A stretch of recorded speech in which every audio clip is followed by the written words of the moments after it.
Okay.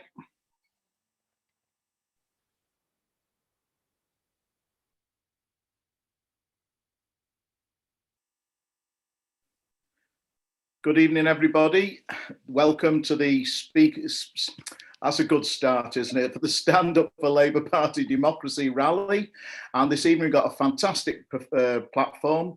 Ian Hodson, Richard Burgon, Gemma Bolton, Mish Rahman, Gaya, Sriskanthan, Howard Beckett. Unfortunately, his Wi-Fi's gone down and can't join us. Darren McLaughlin, Ronan Burtenshaw, Anna Rothery, Paul Holmes, Helen Caney, and Tony Kearns.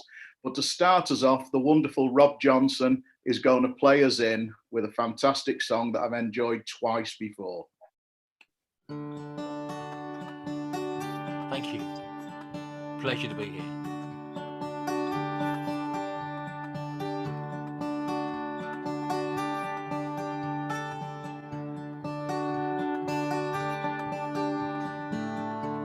It's not about us. It's about the food banks. It's not about us. It's about the Palestinians. It's not about us. Phoning the Samaritans so we don't back down. And we don't shut up, because it's not about us.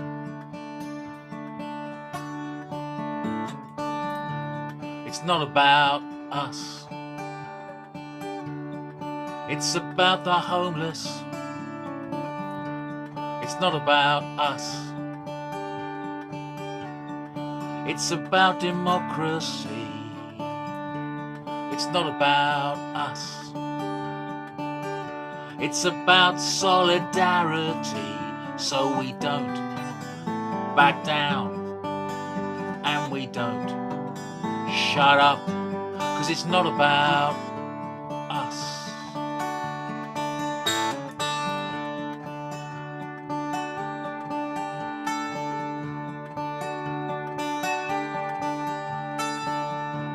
And it's not about you, some unelected bureaucrat, but the match girls and the miners, the hands that built the NHS. It's not about us. It's about our children's children, so we don't back down and we don't shut up, because it's not about us. No, we don't back down and we don't shut up. No, we don't back down.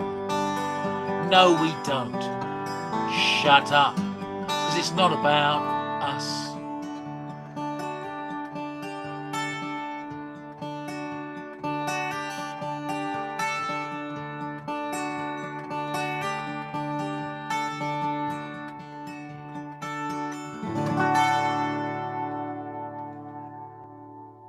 Fantastic. Thanks very much, Rob. Absolutely superb. Okay, everyone watching, my name's Alan Gibbons. I'm the reinstated Secretary of Liverpool Walton CLP, the safest in the country. This meeting was called to build the campaign against the suspensions of local CLP officers and wider attacks on Labour Party democracy. It has been called and planned at short notice to respond to rapidly changing events. There has been some debate about the platform speakers and some misinformation. Every individual or organisation that was invited is represented here. Decisions about the speakers who are invited today should not be seen as indicative of anything other than that they oppose the attacks on party democracy. The left needs to properly and thoroughly discuss how we can build the maximum unity when there are different views on a whole range of issues. Such a debate needs to be held in a measured atmosphere. We will initiate that immediately and started this process today. You'll know that some 70 CLP officers have been suspended and that the context was Jeremy Corbyn's suspension, reinstatement, and then the immediate withdrawal of the whip. You will also know that some CLPs have had their AGMs run by local regional officers. Labour organised access withdrawn and moves made to reselect council candidates who had been suspended. We've finally seen some positive moves. My suspension was lifted yesterday, as was another colleague's, but this is only the start to trying to make sure that all the members, local leaders who want to lead to a Labour victory will be reinstated and putting in their efforts. As I said before, we've got a fantastic platform tonight. I'm going to be a little bit edgy here and say I've got to keep speakers to 3 minutes because we don't want to be here till midnight, however good these speakers are. So we don't want any kind of Guevarist and, you know, Castro long 7-hour speeches in the Havana sun. And so I'm basically going to introduce the first speaker, and that is Ian Hodson, who is president of the Bakers Union, a lifelong Labour movement activist, influential in the Don't Leave Organised campaign to lift statutory sick pay. And I've heard Ian several times. You're in for a treat. So off you go, Ian. Well, thank you very much, Alan, and obviously welcome back into the party, not that you actually ever left. And welcome back your colleagues too. I mean, what's been happening inside the Labour Party has been absolutely soul destroying. I mean, I'm not sure how many wars have been won when we execute our own troops on the ground, because you know it doesn't feel right to me that people who are going out there contributing funds to the chariots that wheel these MPs into Parliament, you know, organising the raffles, organising the campaign meetings, organising all of those things that raise cash to win these elections that we must win if the Labour Party is going to get back into government. I mean, it's soul destroying to see those people who go out and do that, volunteer to do that and pay actually to do that, being treated in such a shocking way. And I think, you know, those MPs that fail to speak up on behalf of these valuable and, you know, essential part of the Labour Party are doing the party a disservice. It's an injustice when they fail to speak up about all of those people who are volunteering their time to put them into a taxpayer-funded role so they can allegedly enhance the rights and the voices of the people of this country, because that's the platform they stand on. The platform they stand on is to enable us to have a better role in society, to have a fairer society, but yet it doesn't seem to start from inside the leadership office. And I've got to say, you know, he can have as many flags at the back of him as he likes, but it won't change people's perception of the party because he has a flag at the back of him. You know, because they won't forget that he used to have the European flag at the back of him, and he seems to have a consistent approach here, and that is that, you know, he doesn't listen to other people. He didn't listen to the people who made the decision that they wanted to leave the European Union, and he doesn't want to listen to party members now. In fact, you know, he wants to treat them in a way to suppress and oppress people from having an opinion inside the party. And I can tell you, we've started you know, discussions in the union about our links with the Labour Party, and we're hoping that our members will maintain those links. But, you know, the responses that we're getting at this moment in time would suggest that not only is Labour, you know, struggling to find its ground, it's actually losing its loyal supporters, which our members have been over years, decades. In fact, you know, from the very outset of a Labour Party. So it's good that we're doing this meeting tonight, and we've got a lot more to do to get all those people that need to be back inside this party in the party. And it might be a long road, but one thing that's for certain, if we all stand together, we're an unstoppable force, and we will all win together. Solidarity. Thanks very much, Ian, and that was beautifully disciplined in terms of time, so I salute you, sir. I'm now going to introduce Richard Burgon. Richard Burgon is the MP for Leeds East, and he is the secretary of the Socialist campaign group. And I voted for him as deputy leader. So over to you, Richard. Thanks very much, Alan. I hope you're not regretting your decision in relation to that, but I'll leave that there. It's great to be with you tonight. Now, Alan struck a very moderate tone. Ian has struck a very moderate tone.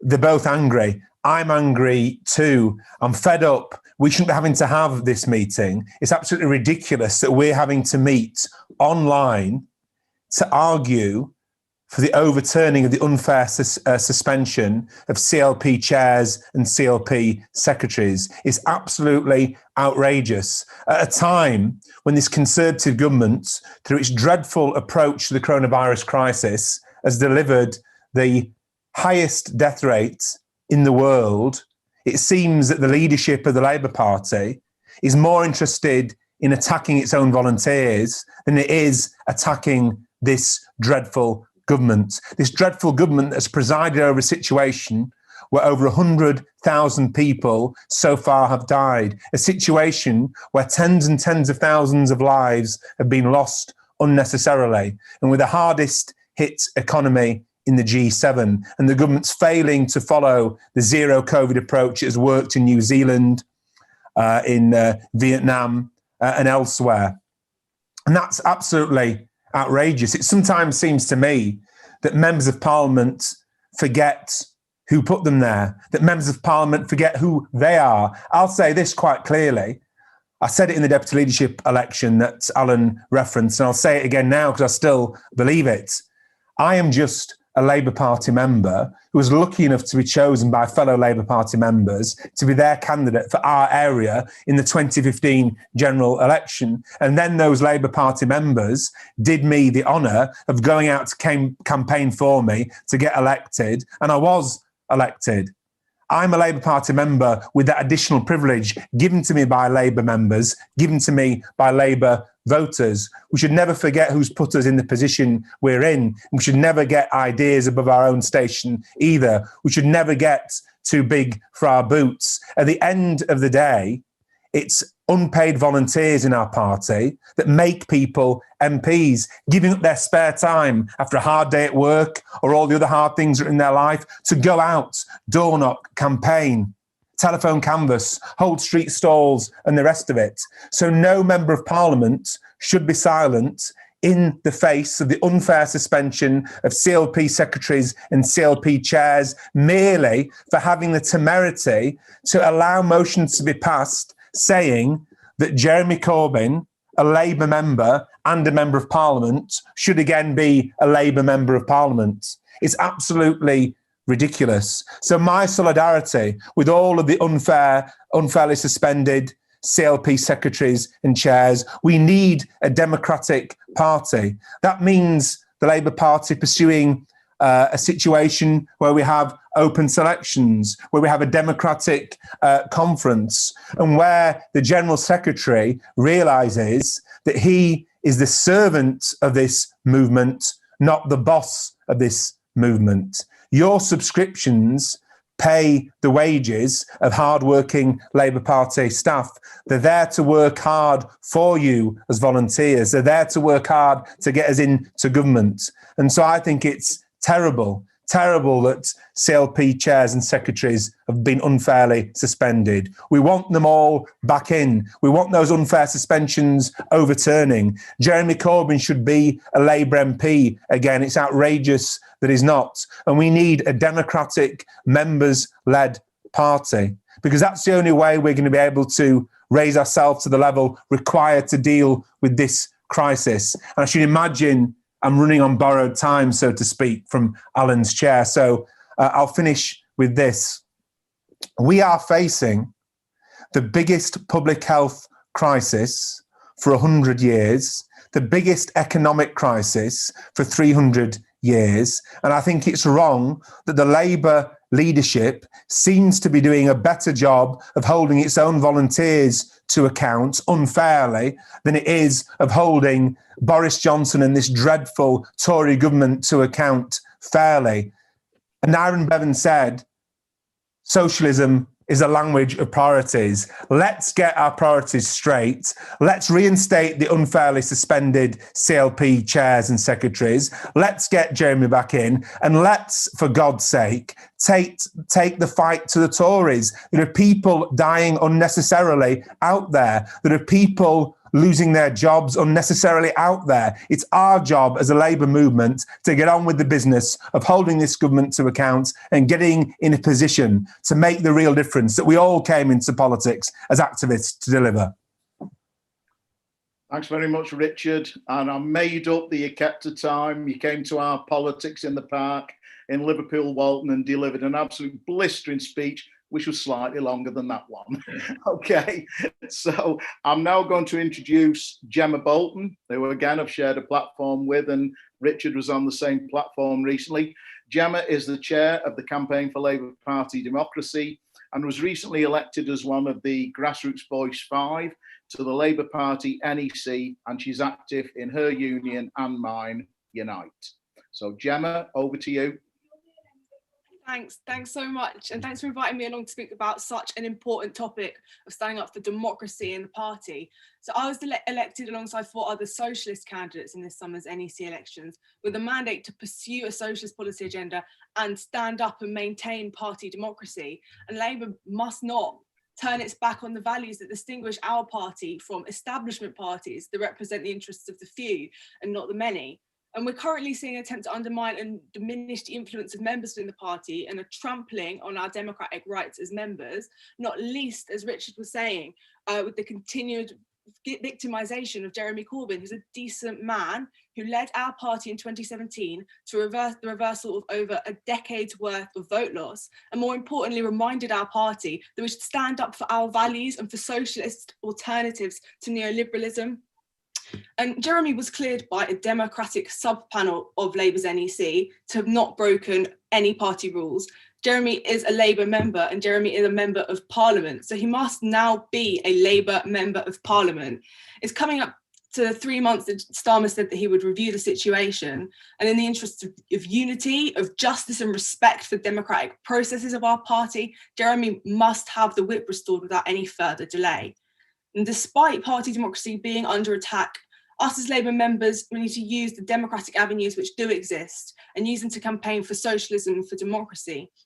We've got Labour Women's Conference not that far off, and before we know it, we'll be back to having a national party conference. And we have to be realistic that we will see rule changes being submitted to conference, which will attempt to roll back on party democracy and the party democracy gains that we've made. And we need Labour members to organise to oppose this. But we should also put forward rule changes to conference which will defend and extend party democracy, such as the removal of the 3-year rule that prevents motions on certain topics, or party ombudsman. One of the areas that the left of the party should be ambitious on is campaigning on policy issues. We know that Labour members, when polled or in internal elections, when they come around, they will consistently vote for candidates who stand on a socialist platform. That's what me and the Grassroots Voice team stood on when we were successful in winning 5 out of the 9 seats on Labour's NEC. So this conference, let's use it as an opportunity to campaign on an ambitious socialist policy agenda, one that will respond to the multiple crises that we're facing as a society, for a zero COVID strategy, for a Green New Deal, for anti-racism, for an end to poverty. Labour can win when we set the agenda in this way, not by indulging, in meaningless, substanceless flag waving. And we should assert that party conference is the democratic sovereign body of our party. It's where policy is set, and that there's no mandate to overturn the policies outlined in the 2017 and 2019 manifestos.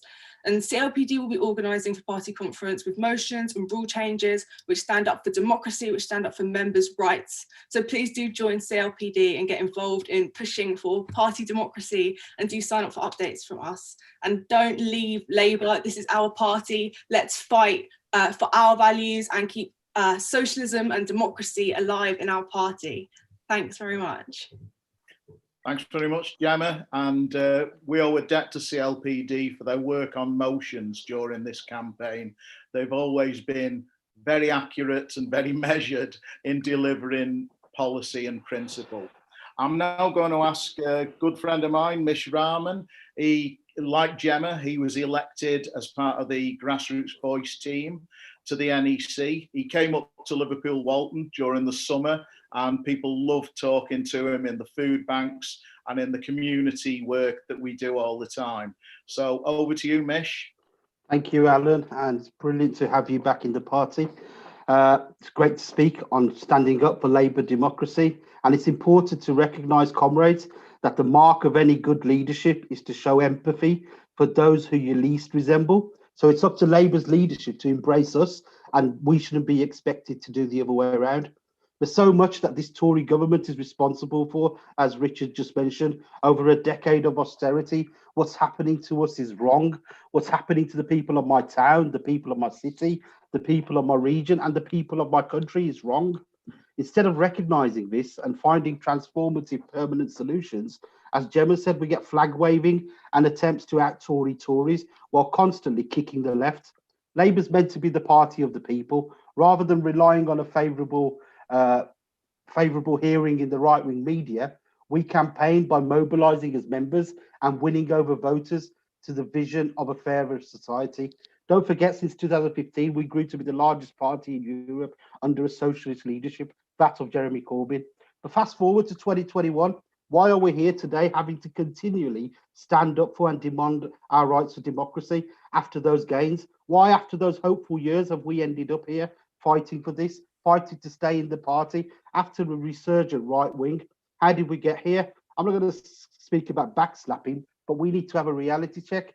If we can't also recognise our failures and act accordingly, then there's no hope. We've got to learn from our mistakes and we've got to build from there. The major reason we are here is because we have failed in our organising, in our future planning. Jeremy Corbyn stepped down and went. Who was going to replace him after that? Who was running the show? Who's going to decide and agree the next time the left needs a leader for a leadership challenge? And are we going to disagree over candidates and end up splitting the vote? It's not just a one-off, it's happened before and it's happened since, and it has the potential to happen again and again. So it's time for the left to grab the steering wheel across the whole movement, from within the party to our trade unions. We've got to learn from our opponents. The right wing, there's no shame in that. If you're in a struggle, which we are, it's what anyone fighting the struggle and worth the salt would do. They need to reflect, and we do as well. Let's open our minds and understand where we're heading ourselves. So when Jeremy Corbyn triumphed and Corbynism triumphed, what did the right wing do? Many of them walked. That sounds familiar. However, those that stayed, they were serious. They seriously reorganised, and they realised it's time to step up, not down. The right put their differences behind them. They united their factions and established a new, well-financed and organised machine. And throughout history, the right thinks in terms of years. They're always succession planning, identifying and nurturing new talent. We can't afford another period in the wilderness. We can't lose another generation of socialists. The right are always succession planning. They expect us to get fed up and walk away. They're literally counting on it. We need to start having an honest and open dialogue amongst ourselves on the left, comrades. We're socialists. We have no right to feel entitled. Let's leave our entitlement to the careerists and those who get their politics from binge watching The West Wing. We learnt our politics in struggle. We learnt our politics in our communities, in our neighbourhoods, and we have to eliminate this entitlement and instead come to the belief that we serve the movement wherever the movement wants us to serve. And we need to apply Tony Benn's 5 democratic principles to ourselves, and especially what powers we have, where did we get it from, and whose interest we exercise it. If that doesn't work, we action the remaining 2. Who are we accountable to, and how do we get rid of you? We have to become a ruthless machine. The left have been too soft, and the right are so ruthless. I mean, I urge the left again to come together. Let's find common ground, and let's organise democratically, transparently, and accountably. Comrades, with progressives, and what we have to understand is to show leadership and progressive leadership, we've got to identify and rally around our people. So we should campaign for and support those who understand anti-bigotry, equality, socialism, and solidarity. And we do everything we can to elect socialist candidates into local governments and parliaments, and we look to the long term. That's why, like Gemma said, it's vital to organise for conference and to support all rule change motions that aim to defend and extend party democracy. Anyone can make a speech, but actions are always quantifiable. And we've got to make sure that Corbynism isn't at its end. We're going to make sure that this is just the start. And to do that, again, we need to stand up for democracy and as well, transparency and accountability. Thank you, comrades. Thanks very much, Mish. Cracking contribution again. If people do want to carry on the debate, there is the hashtag on Twitter, Stop the Labour Lockout.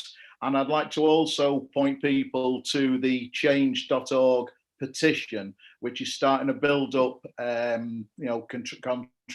contributions to actually get our message out there. We've been fortunate over the last few years to have a series of strong visionary women like Gemma, and another one is Gaia. Gaia is co-chair of Momentum. She's very active in climate change politics, a dedicated activist, not only in Labour, but in the Democratic Socialists of America. And so Gaia is live from New York with us. I hear it's a wonderful town, so I'm going to hand over to Gaia. Thank you, Alan, and thanks to all the suspended members speaking out today, as well as to Save Our Socialists for their great work. I think this is a good time for us to remember, as Mish said, that our party is meant to be the party of the people. It was founded to stand up for the working class against the power of industrialists and the ruling elite. But throughout our history, ordinary members of Labour have had to fight to remain true to that vision. Our supposed leaders have again and again tried to retreat from a socialist vision. From selling out the general strike in 1926 to scrapping Clause 4 in 1995, we have been sold out again and again. And this is just a continuation of that struggle. The elites of our party have always put their faith in parliamentary processes rather than the collective power of working people.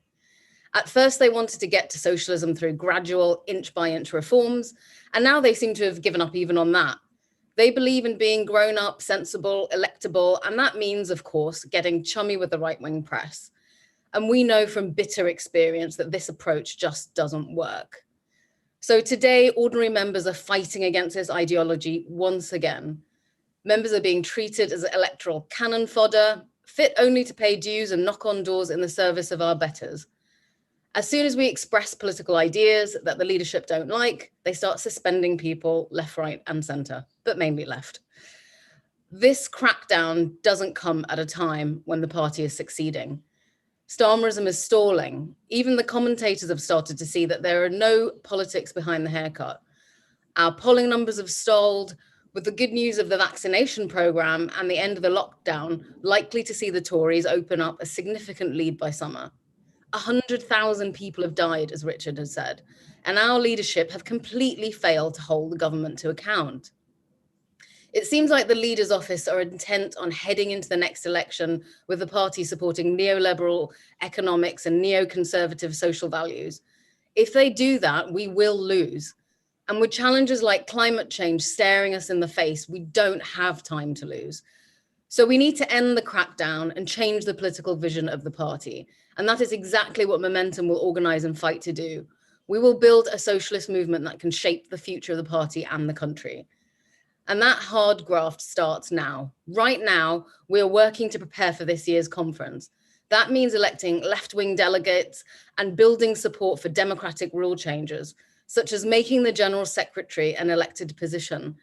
But also for the first time, it means asking our members to shape what policy the left fights for on the conference floor. Right now, we're taking motion submissions for a policy primary, and in March, we'll ballot all members on what they think should be at the top of the agenda. As Gemma said, we need to use conference to push for socialist policies that we know are popular, and we want members to be at the forefront of determining our campaigns around conference. It's time for members to take back control, and party conference will be our first chance to do that. So please get involved, and we hope to see you there to show the power of our movement. Thank you. Thanks very much, Gaia. And I'd echo all of that. For our people in Liverpool, Walton and working class communities all across the country, it's vital that we press issues around climate change. Now, I'm going to introduce Darren McLaughlin. Darren, alongside myself, was elected to Momentum's NCG. He'll be speaking on behalf of suspended officers, having recently been prevented from running for councillor by the purge that's going on in the party. So Darran from Bristol West, are you there? Yeah, thanks, Alan. Yeah, it was like Alan said, we have a lot in common. We're both CLP secretaries, we're both councillor candidates, and we're both on the Momentum NCG. I would join the party in 2017, shortly after the success of that election, because up until that point, I didn't really believe it was possible to kind of actually have such kind of good policies in a political party. I didn't have a very political background. I grew up like in a council estate in northwest London, very poor, and I just wasn't really attached to the idea of politics or party politics at all. But I was inspired by Corbyn's campaign, and I was particularly inspired after I attended the World Transformed in Liverpool in September 2018. I just decided to go there on a whim, and I went on my own, and I was just, it kind of changed my life, I suppose. Up until that point, I've been working in breweries, and now I'm just kind of involved in politics all the time. So I remember John McDonnell speaking in that conference and saying that what he needed was a cadre of organisers to kind of push for kind of the ideas of socialism at the grassroots level. Otherwise, it wasn't going to happen. It wasn't going to be possible. And I took that to heart. So when I went back home to Bristol after that conference, and they put out a call saying they want more young and BAME candidates to put themselves forward to stand as councillors, I decided to put myself forward and stand for that. And to my surprise, I managed to get through the selection process. And then later on, they decided the Labour Party were going to put on the Bernie Grant Leadership Programme, which is how I first met Mish. We both attended that programme, which was where they kind of trained a new cadre of what they said were going to be kind of BAME leaders in the party. And then I was delighted to be selected as a councillor candidate in the ward that I lived in a competitive three-way race. So having gone through all of this kind of process and then become the secretary of Bristol West CLP, which is one of the largest in the country, I really committed myself to the Labour Party. I really committed myself to kind of trying to win these transformative socialist policies that we needed.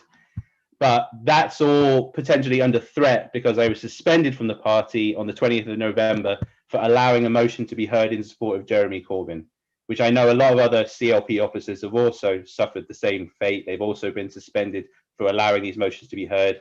It's not a motion I wrote. It's a motion that came up through one of our branches. And as a CLP secretary, it's my responsibility to just kind of pass on the democratic mandate that I'm handed by my branches and by my members. Bristol in particular has been hit hard. I've seen some numbers that have come out in the last couple of days which show that the Southwest in particular has been badly hit by the wave of suspensions. So the Secretary and Chair of Bristol East, the Secretary and Chair of Bristol Northwest, Secretary and Chair of Bristol West, and have all been suspended, and several kind of party officers in the surrounding constituencies as well. So where is this leading? Well, we sort of know what the vision is. We can have an idea for what the vision for the party is now. So under Blair, the people who represented the Labour Party in Parliament were drawn less and less from the working class and the trade unions, and more kind of PR people, lawyers, NHS bureaucrats, etc., the kind of professional middle classes. And that's pretty much the vision that David Evans supported when he was the General Secretary of the Labour Party in the Blair years. He authored a report into Labour's 2015 general election loss, which called for the party to be more fiscally prudent and small c conservative and focus on family, work and the country. In 1999, he issued a report in which he described the party members as forming a ramshackle machine, in which he described the party setup as the majority of local Labour parties are more like Trotters independent traders than Marks and Spencers. We're a ramshackle confederation of market traders. And what he wanted to do was overhaul the party to empower modernising forces and marginalise old Labour. That kind of feels a lot like what's happening now.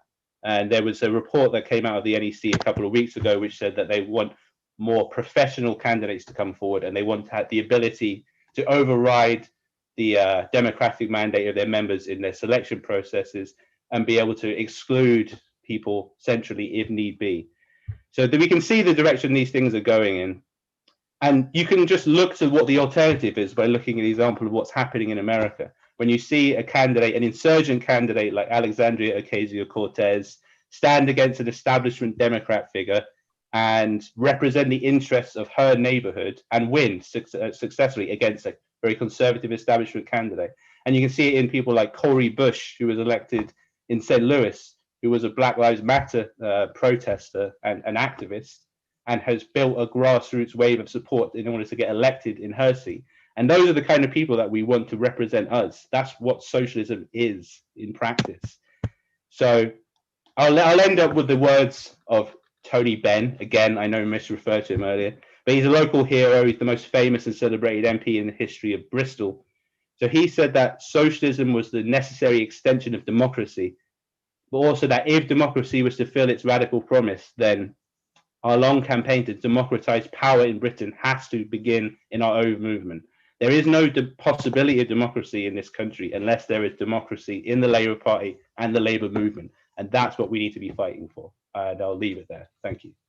Thanks very much, Darren. And I'd just like to remind people that hashtag for carrying on the debate is Stop the Labour Lockout. And I'll just read out the details of the petition, which is change.org/stand up for Labour Party democracy. Howard Beckett, who's sadly his internet did crash, he sent his solidarity from himself and from his union, Unite the Union. So I'm now going to move on. And somebody else we brought up to Liverpool Walton constituency Labour Party for the Eric Heffer Memorial Lecture 2 years ago, and he did a fantastic job. And he is the editor of Tribune, and that is Ronan Burtenshaw. And if you don't have a subscription, I would recommend it. Some fantastic contributors like Grace Blakely. It's a must read, it really is. So Ronan, are you there, mate? I'm here. Thanks very much for that introduction, Alan, and thanks for asking me along tonight. Obviously, the focus of tonight's meeting is the campaign of suspension of Labour Party members that we've seen in recent weeks and months since the decision over Jeremy Corbyn's status in the party. And I just want to start by putting that into a bit of context, because what we'll hear from people on the right of the Labour Party is that this is not a great threat to democracy in the party. This is a very specific question. We can't have debates because it doesn't create a safe space inside the party in the wake of the HRC report and so on. We have to fight back against that, and it has to be very simple, that democracy inside the Labour Party must mean your ability to disagree with the leadership and your ability to discuss the substantive questions that most members have strong feelings about. If it doesn't mean that, well, then there isn't real democracy inside the party, and that's the state that we're in at the moment. Democracy is effectively non-existent in the party because we can have a lot of little discussions about things at CLP level if we want, but we can't do the fundamental thing of raising our objection to the direction the party is headed under Keir Starmer's leadership, to the behaviour of David Evans as General Secretary, and to what has happened to Jeremy Corbyn in his effective exclusion from the Parliamentary Labour Party and his censure by the party itself. So we don't have democracy in the Labour Party right now, and that isn't a fluke. People have to understand why that has come about, and the reason is that Keir Starmer and David Evans, who is his hand-picked General Secretary candidate, have a particular vision of what the Labour Party is about. It is a Labour Party that is to be a narrow Westminster machine, one that is to go back to the old way of doing politics, focus grouped policies, appealing in every instance to the mainstream media, and particularly the right-wing and oligarch-owned mainstream media, and shaping all of our vision of politics around that. The old ideas that we have had in the past 5 years about democratizing politics, about bringing more people in, the hundreds of thousands of new members that came in under Corbyn's leadership, the attempt to reconnect with the grassroots, to reconnect with working class communities, and with campaigns and struggles on the ground, people who are trying to fight a politics that doesn't begin and end in the corridors of Westminster. That's all to be dispensed with.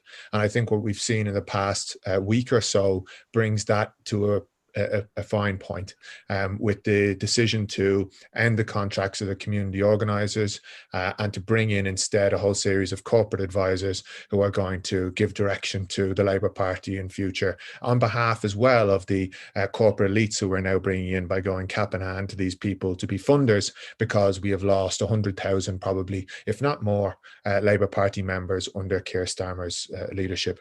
I was asked to keep this relatively brief, and so I will.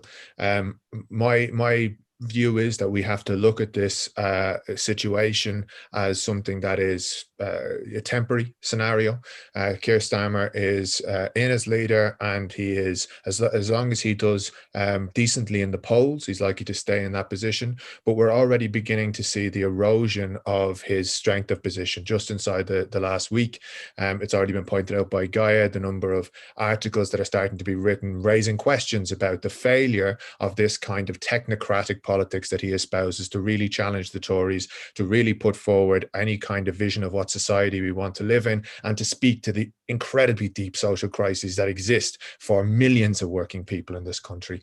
And really, you can only continue saying nothing and being hollow in politics for so long. Eventually you get found out, and he is going to start getting found out. And when he does, what we're going to find is that leadership project, which rests entirely on a particular polling number, once that polling number begins to deteriorate, it leaves nothing else for people to believe in.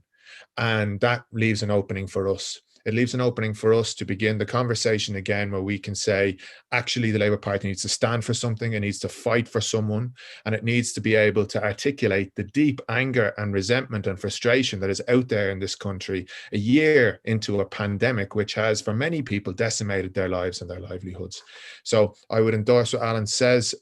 You've got to get behind signing this petition. You've got to support the aims of this meeting. You've got to not allow them to get away with sweeping under the carpet all of these suspensions.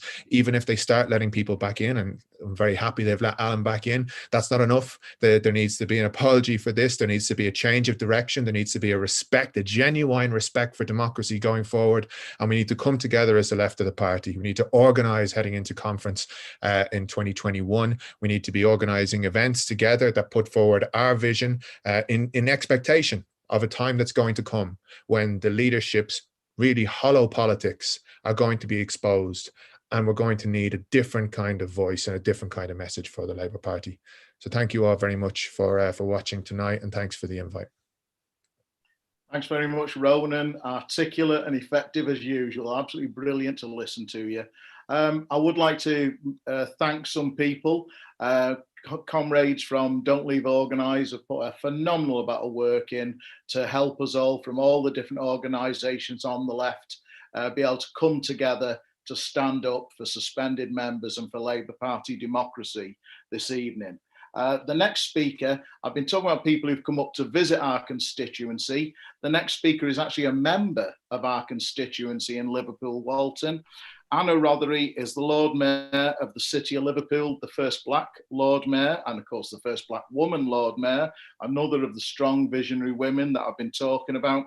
And she's now a candidate in the Liverpool mayoral race alongside two other women. First time there's been a all-women shortlist for the mayoral candidate. So a lot of people will tell me for the first time there'll be somebody talking sense. So I'll hand over to Anna, and off you go.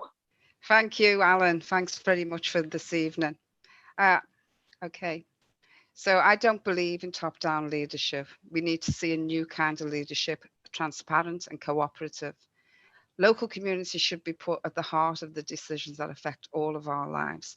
As an elected member, we need to remember we are here to articulate the wants, needs and aspirations of those who elected us. We are merely the vehicle to make the case and implement the change required. All of which defines the kind of organisation that the Labour Party should aspire to be.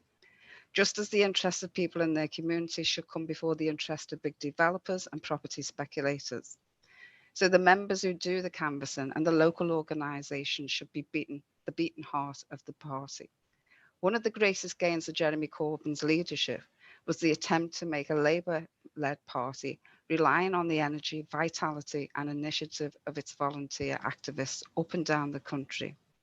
As a Black working class woman, I know what it means to be excluded from control over my own life. My whole life in politics has been about struggle from below. But with like-minded people with similar ideas going forward together on the basis of common dreams and aspirations.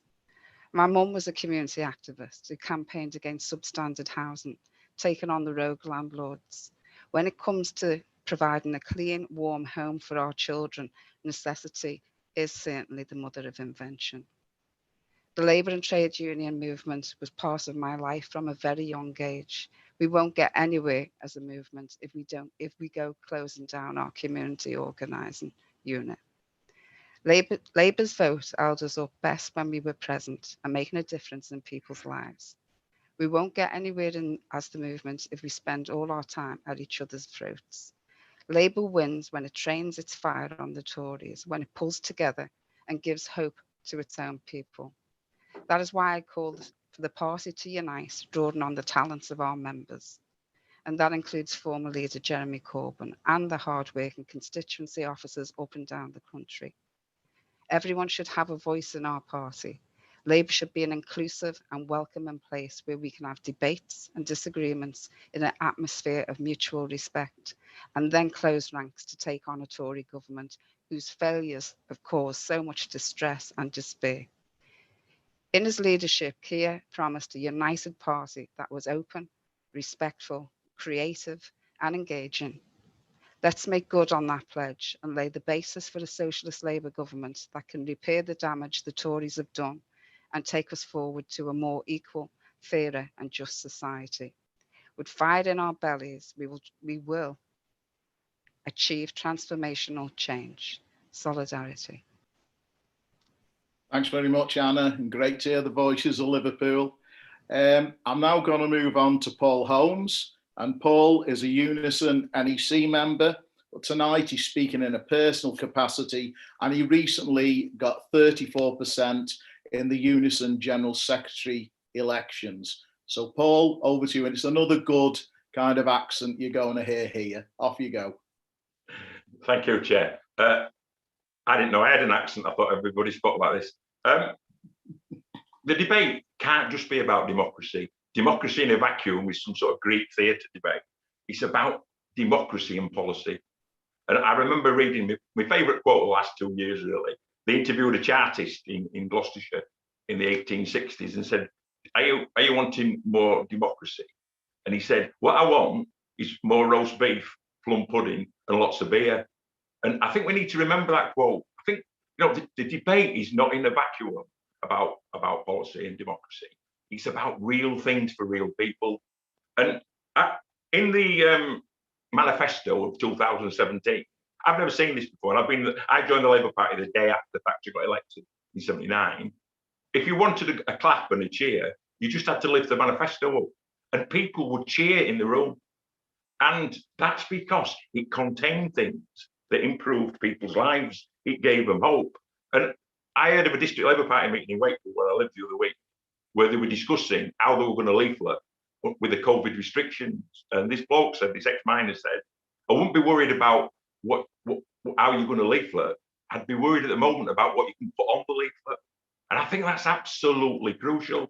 And we need to return to its basics. These attacks are about not wanting to change how society is organised. We want to change we're not here to debate, we're here to change things. And, you know, everybody's seen it, absolutely, obviously. Richard couldn't have been more right about the sort of devastating death figures that have been over COVID. But everybody's seen clearly, haven't they, about the absolute disaster of test and trace run by the private sector. But actually, the relative success of vaccination programmes run by the NHS, GP practices and local government. You know, apart from the supplies need to be improved, but the actually organising bit is because what somebody wants to do is getting done. And one of my most transformational moments about 20 years ago, I read a book by a bloke called, some of you might not have heard of him, Tony Mazzocchi, who was a union organiser in the 1980s for the Oil Workers Union in New York. And he said, you know what, when I became a socialist in the Second World War, I was conscripted in the American Army. And we arrived at a river where the bridge had been blown up. And the general just said, I want a new bridge building tomorrow to get over that river. And we built it. Nobody asked how much it cost. Nobody asked if we had the labour or the raw materials. We had the will to do it, and we did it. And that's what this is about. And everybody knows what's coming in the next 6 to 12 months. Public sector pay freeze, a tax on redundancies in local government, a tax on pensions, a tax on redundancy payments. that fire and rehire is going to be prevalent as people seem to get the money back from all the disasters the government's done through cutting people's terms and conditions. So we need an honest debate about that. And some people don't want that debate. Jeremy Corbyn and the people who support Jeremy Corbyn did want that debate. And that's why people are trying to silence it. And the one mistake, the big mistake that was made, was not to introduce open and mandatory selection. That is the democracy that the party needed. We needed that. But when we offered them hope, when we offered them a manifesto they believed in, when football fans said to me, well, what's it got to do with me? And I showed them the section in the manifesto on sport, they were over the moon about that. And the Labour Party's biggest problem is it's got 500,000 members. That's his problem. You know, as Tony Blair said, it needs to have at least 300,000 less members.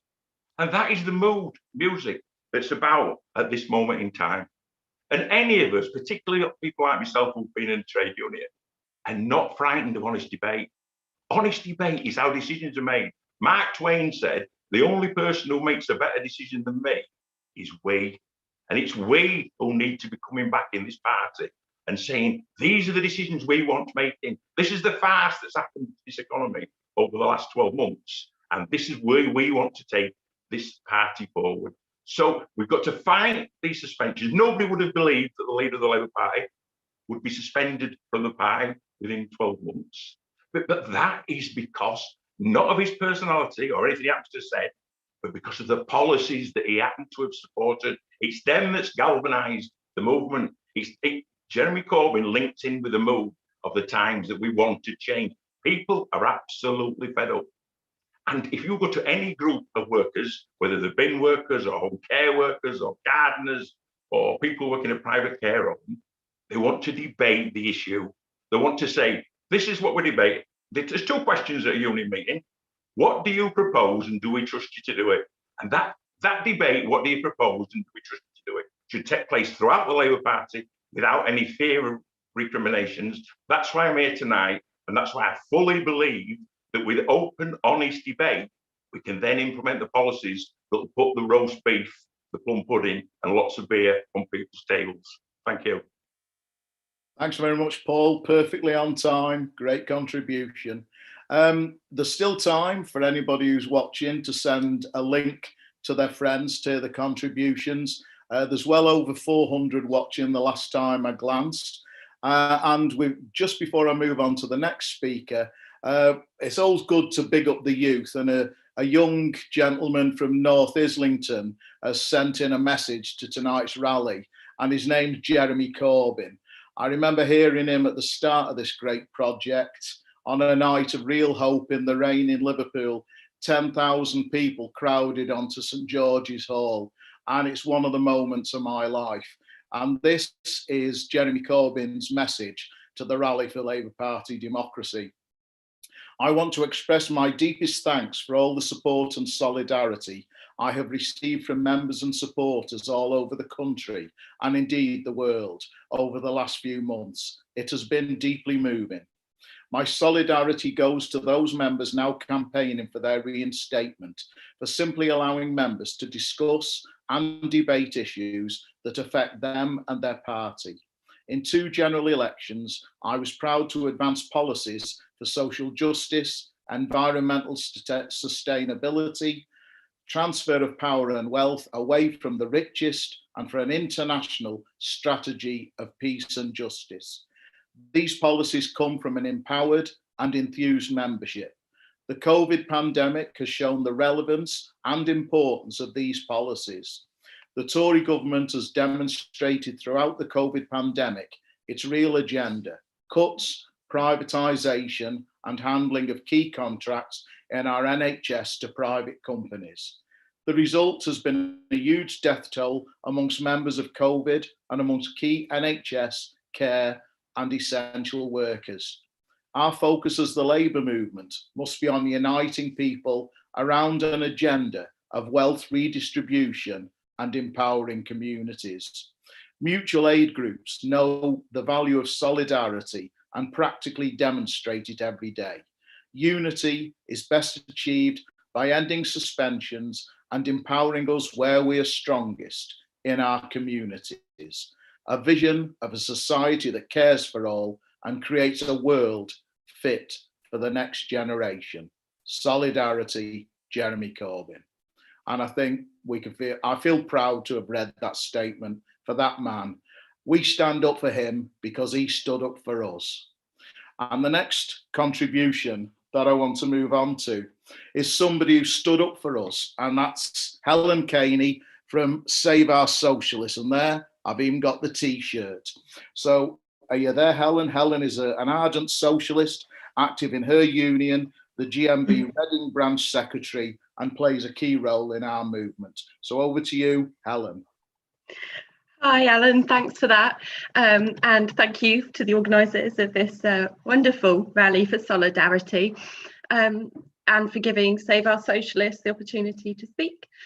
Save Our Socialists was created by a small group of CLP secretaries following the spate of suspensions. As mentioned by others, these suspensions came about because members of local Labour parties had submitted motions showing solidarity with Jeremy Corbyn. The secretary's duty is to put motions to members at a meeting. Members then decide whether to hear the motions and vote on them. It's their right. As a CLP secretary, it's not within our contractual discretionary authority to make determination of the contents of motions. As a result of allowing these discussions, these expressions of solidarity, secretaries, chairs and other officers have faced suspensions. These disciplinaries are for not following the changing diktats from David Evans on what is considered competent or not competent business, despite officers abiding by the rules of the party. And that's a dangerous precedent to be setting. As we all know, CLPs are the place where members have the opportunity to voice their opinions and have a say on party policy. So once a secretary is suspended, CLPs pretty much fail to function. There's nobody to organise meetings or send emails to keep the local party running. And this weakens the CLP as a whole and limits the rights of members even further. Additionally, officers don't stand for positions for fun. We do it because we care, because we want to campaign for the party and for a socialist future. With local elections coming up, who does the party think is going to go out and campaign? I have no idea what the plan is here. It sort of looks like an attempt to destroy the party, which is a really strange thing for a party to do to itself. In response to these suspensions and attacks on the rights and freedoms of members, a group of CLP secretaries started to think about what could be done to challenge the suspensions. Once we had the idea, we got to work, and within 24 hours, we set up a website, Facebook, Twitter, to get the campaign going. We started to gather information from suspended secretaries and other officers, asking them for biographies so we could start telling their stories, raising awareness and offering solidarity. We started collecting information on the CLPs where discussions had taken place and where CLP officers have been suspended or not suspended, because not all CLPs where motions have been discussed have had officers suspended. Nobody's really sure why, but I'm sure we could all make a guess at why. So as part of our campaign, we've provided guidance on facing a suspension, provided templates for subject access requests and privacy requests. We've run 2 legal advice Zooms with suspended officers, organised to provide legal advice on the steps to take, and we're working with Momentum on that legal advice. So thank you to Momentum for their support and everybody else who's been supporting us. The work we've done today shows the power of solidarity and determination of the left to stand up for what is right. But the campaign and the fight isn't over. We've heard there are reports of 50 officers being reinstated, but we're only aware of 2. And it seems there is a price to accepting reinstatement to the party. You get a warning on your record for 12 months. Essentially, this means the party have decided you did do something wrong.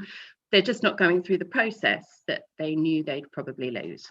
It's a bit like getting a first warning at work, but we aren't doing jobs. We don't get paid. We don't have rights. We can't unionise.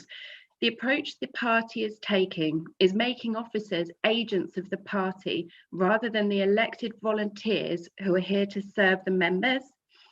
We can't back down, and we cannot give up this fight.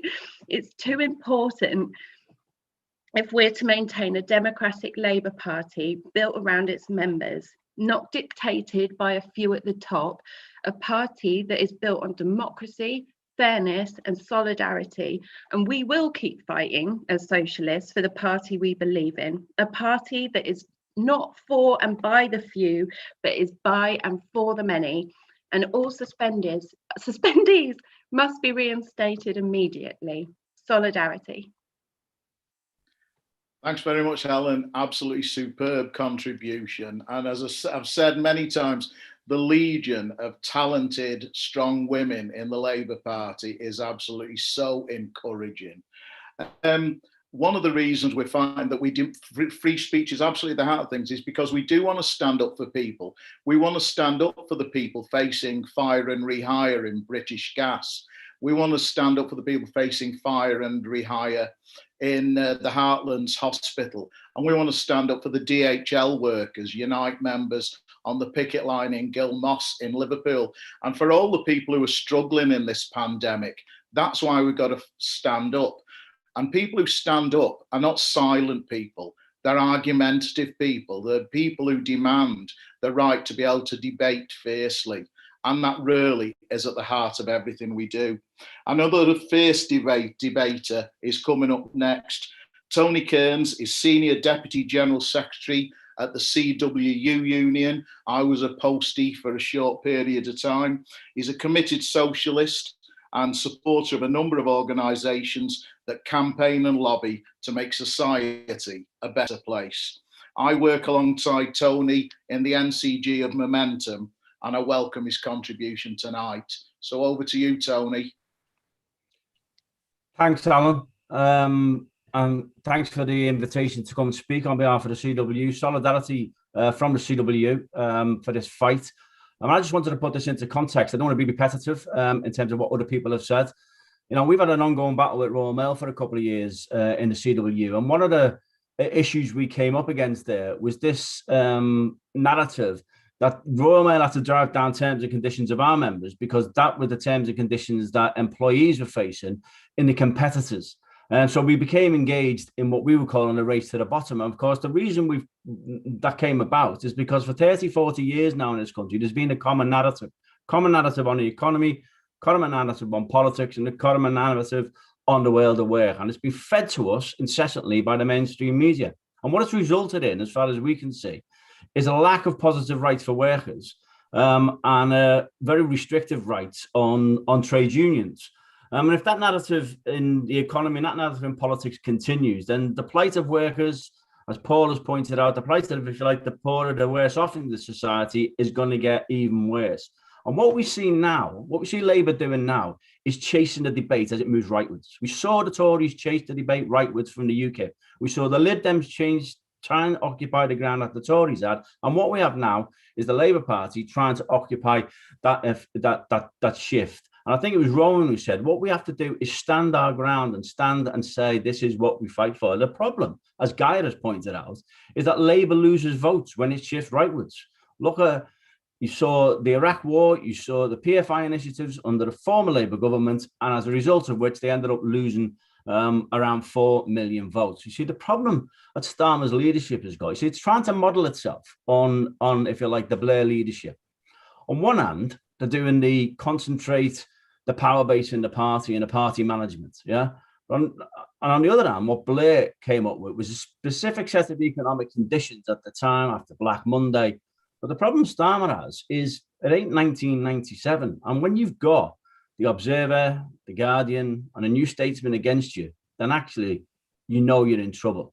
Now, this is what the answer should be. The answer should be a party, therefore, in that position, should be engaging with its supporters, should be engaging with its membership base, should be engaging with its actives to deliver an alternative narrative to what is going on in the country. Nobody would have believed at the beginning of 2015, I say 6 years ago, that 2.5 years later, who'd have thought that we'd be on the doorstep arguing with a socialist manifesto that almost delivered a Corbyn government. Yeah, contrasted with what we have today, and I mean today, where we read in the Times that the Labour Party is going to be even more pro-business. Look, there's two issues here.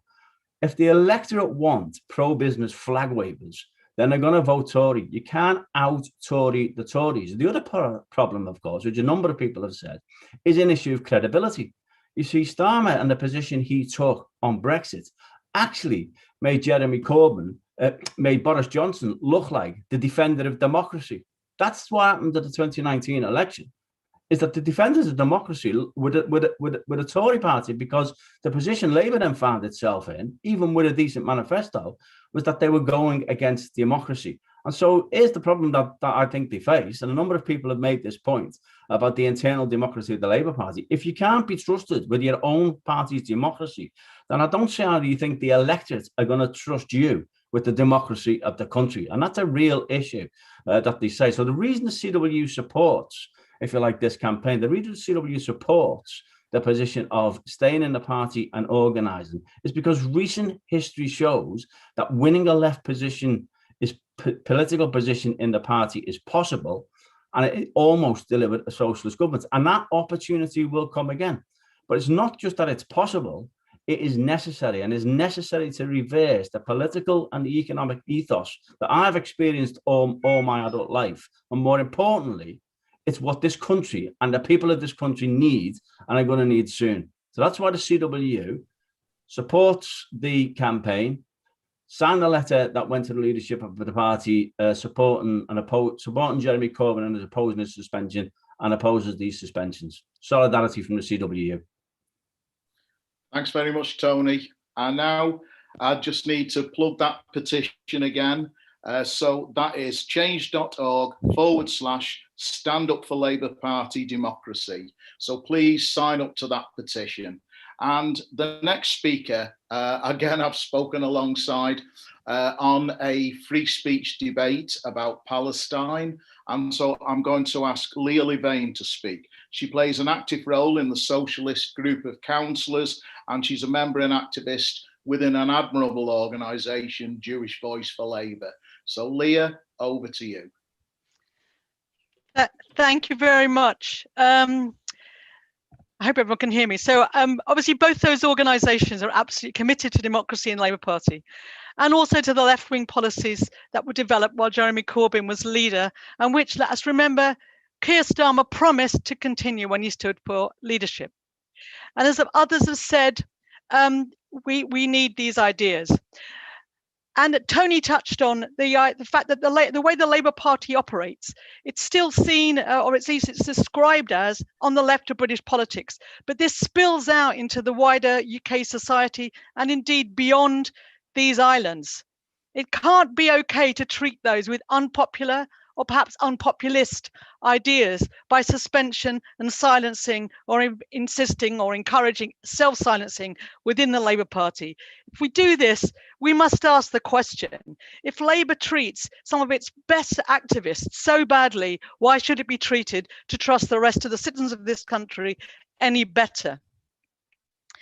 And these members who are under attack are often amongst the backbone, in fact, they're always amongst the backbone of the branches and the CLPs. Others have referred to that. They do the leafleting, the door knocking, but they're fully involved in key local campaigns, from supporting striking workers, helping run the mutual aid projects, supporting women's rights, Black Lives Matter actions, LGBT communities, refugees and asylum seekers, and resisting all forms of racism and othering, and much, much more. These are absolutely the actions and the policies of the Socialist Councillors Group, and fighting the Tories at the local level. Now, within Jewish Voice for Labour, we've seen the attempts to silence us and our allies as though we are somehow the wrong sort of Jews. And we have many non-Jews deciding that for us. To the extent that some, as other activists have had to do, we've ended up with no choice but to take the party to court, not something we do with any pleasure. And some of our non-Jewish comrades are coming along with us. By the way, I urge you to find out more about Labour Action, Labour Activists for Justice, but we think it's appalling that we've had to resort to the law to get justice for what is supposed to be a democratic Labour Party. So we've seen over the last 5 years that the mere accusation that a Labour Party member might be anti-Semitic has been enough to get them suspended, disciplined, and vilified.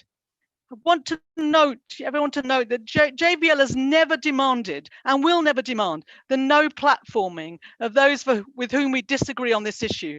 And we are really concerned that we do not use the model used so far on this issue as a way to address other equally important issues.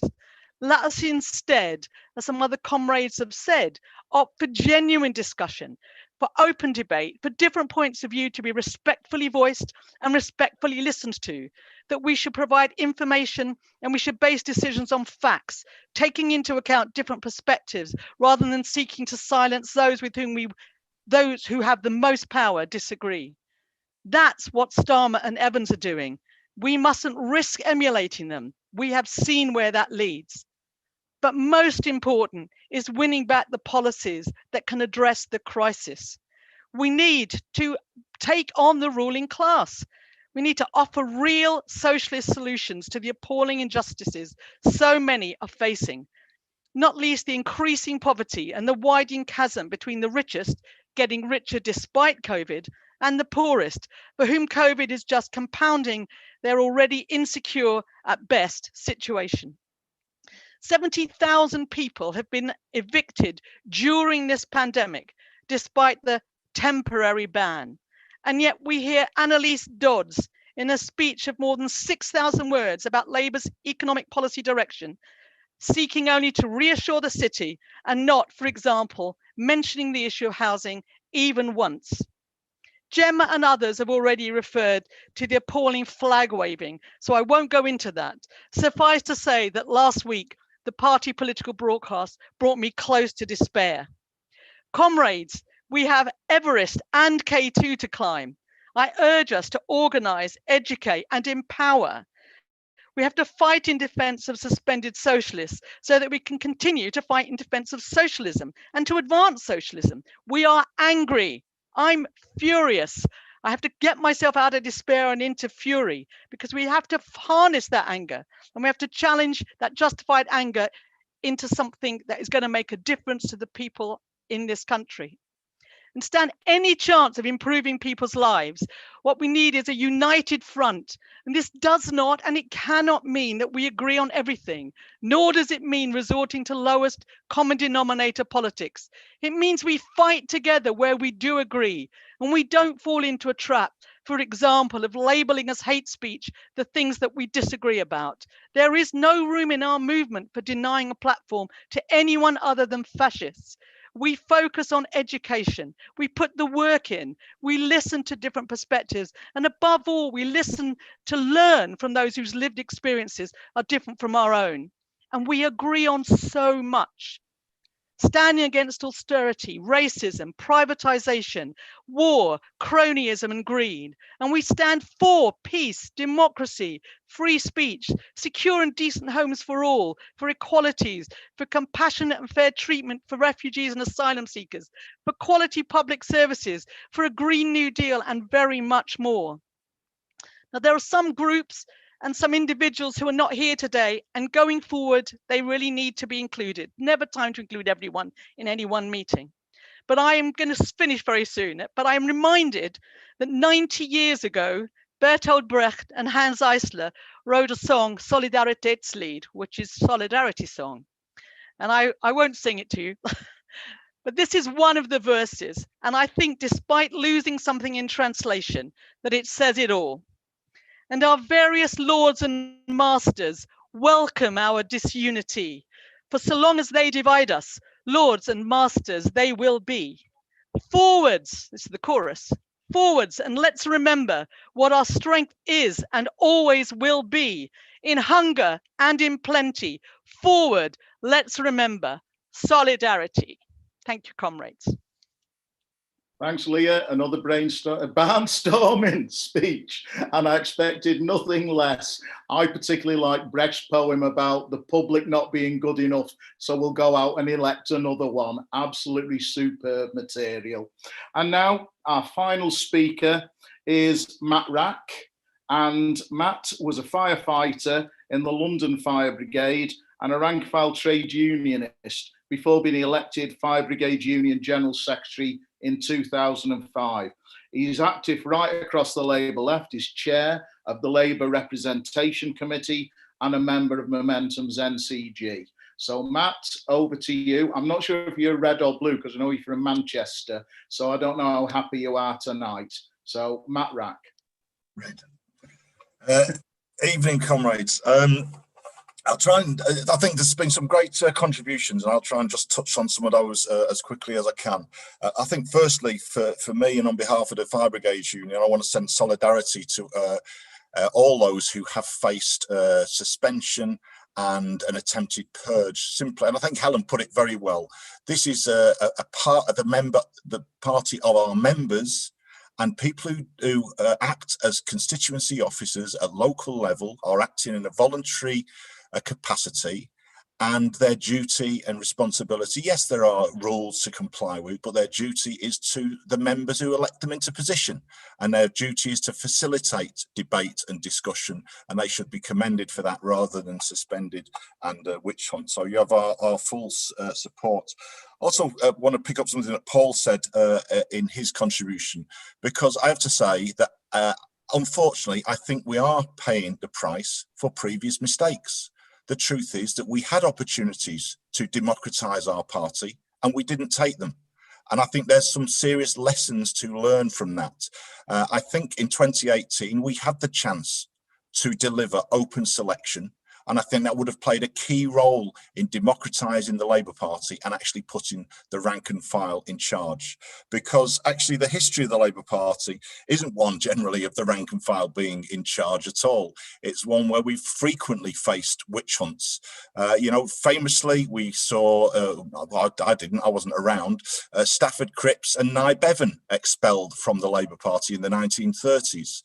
So there have been very regular attempts to control the rank and file, because the Labour Party has been a constant battle of ideas between those who want to see fundamental radical socialist change and frankly those who do not want to see such radical fundamental and socialist change.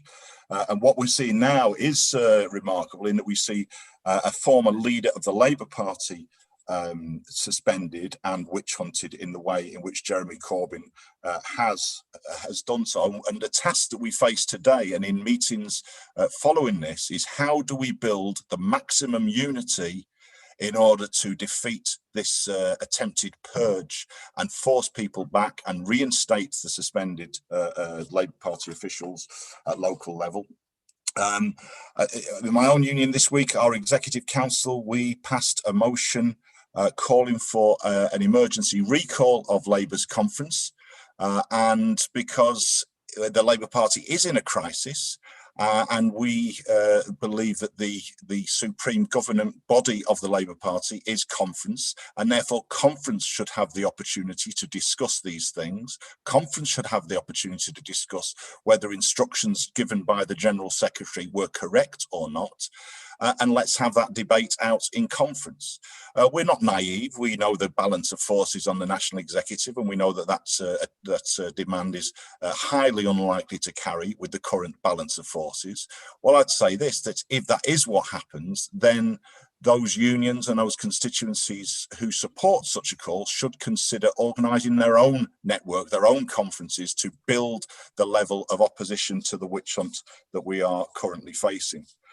I think Leah made some very important points in relation to how those of us who oppose the suspensions and oppose the purge should operate. The fact is that on the left, we will have a range of opinions on many different issues, and our challenge is how do we work together despite the fact that we have differing opinions on different policy issues. I think it's a fundamental issue which the left is going to have to think about very seriously. We've seen ourselves weakened. We saw very serious challenges in relation to the recent elections for the constituency secretary sections of the NEC, where these issues came to the fore. We're seeing that again in relation to Labour Women's Conference. And we need some frank discussion about this, that the fact is that in any movement, particularly in the socialist left, there are going to be a range of opinions, and we do need to think, how can we respect different people's views, but nevertheless unite around things on which we agree in order to achieve the maximum opportunity for change. So I think there's a very major challenge to us there. Just to finish, if I can, people have touched on the COVID crisis. It is an utterly appalling situation. The pandemic has been mishandled by this government from the start, and indeed before it started. My own union has criticised very early on in March of last year the complete failure in emergency planning when there were warnings going back to at least 2008 of the risks of a pandemic and newly emerging viruses which could cause such a pandemic. We have seen an appalling level of illness and death worldwide, but particularly here in the UK. But we now see the impact of that also on the economy, with the threat to jobs, pay and conditions, which other speakers have referred to. We've seen a year in which the coronavirus pandemic has exposed huge inequalities in relation to health, housing and education. And we now have a government which is absolutely clear, as again others have said, that they intend to make workers pay for the cost of the pandemic. They intend to carry on with their one-sided class war against the majority, as they have done since the aftermath of the 2008 economic crisis, with a decade of austerity, a decade of attacks on public services, on jobs, pay and conditions. And we face a debate about how the Labour movement should respond to that. And I think, as people have said, I don't think that voters will find the current strategy of the Labour leadership convincing.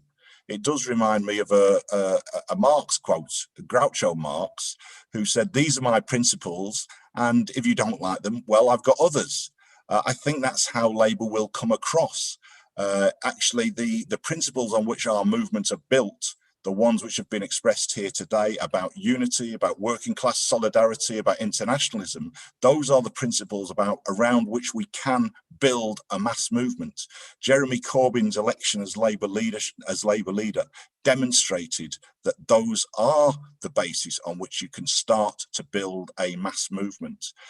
And what we face now is an attempt to cut across the building of that mass movement, and that's the challenge that we face. So we're in very difficult and challenging times for those of us who were inspired by those years following Jeremy's election as leader, for the policy gains that we made, for those of us in the unions who experienced a fantastic opportunity to have our views as trade unions and trade unionists expressed in Labour Party policy development, the demands for workers' rights, for repealing anti-trade union laws, for investment in public services, for opposition to austerity, the idea to start discussing, and maybe I'm suspecting if there's 400 watching, Alan, there'll be 400 different views what we mean by socialism, but let's discuss that together democratically. That's what we're demanding.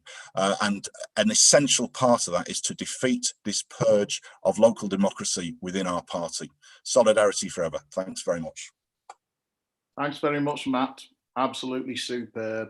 And I would like to say this is a time for debate. First thing I'd say to people is, we had people in my constituency who said, "I'm so disgusted, Alan, at the way you and the other 70 people have been treated. I'm leaving the party." Well, I'm saying to those people, I appeal to you, don't. We need you. If you don't want to see a corporate Labour Party, then stay with us and fight for socialist policies. We've got AGMs coming up. We've got motions to pass to try and keep policy to the left. Maybe you want to pass a motion or move a rule change that we elect a general secretary. I don't know. I'm just floating ideas. I've got to keep quiet, because I've got a year when I've got a reminder of values. My values are simple. Elect a Labour government, get your Labour councils elected, work in your food banks, work on your picket lines, deliver solidarity to workers facing fire and rehire at Heartlands, and in the GMB workers at British Gas. Stand by people like the Unite Strikers at DHL, and most of all, stand up for working class people trying to protect the National Health Service. I'd like to, in finishing the meeting, basically thank a few people's DLO, Momentum, and all the other socialist organisations that have given support in a very challenging time.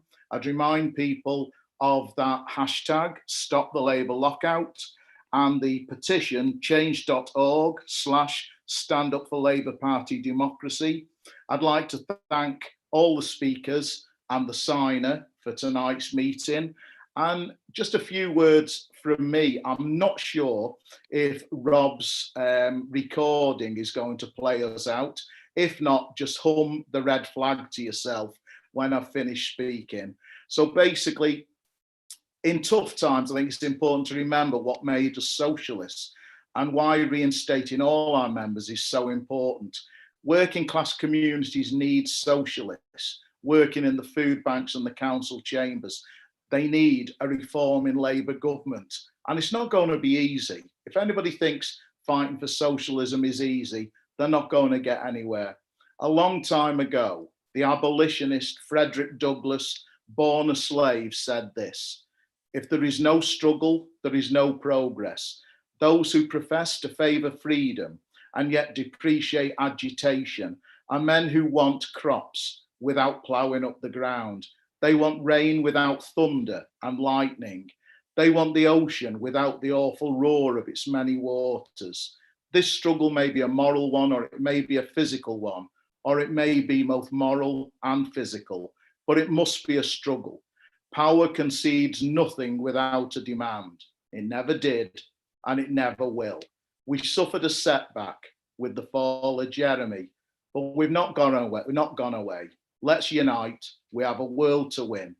Thanks for everybody who listened, comrades. Solidarity.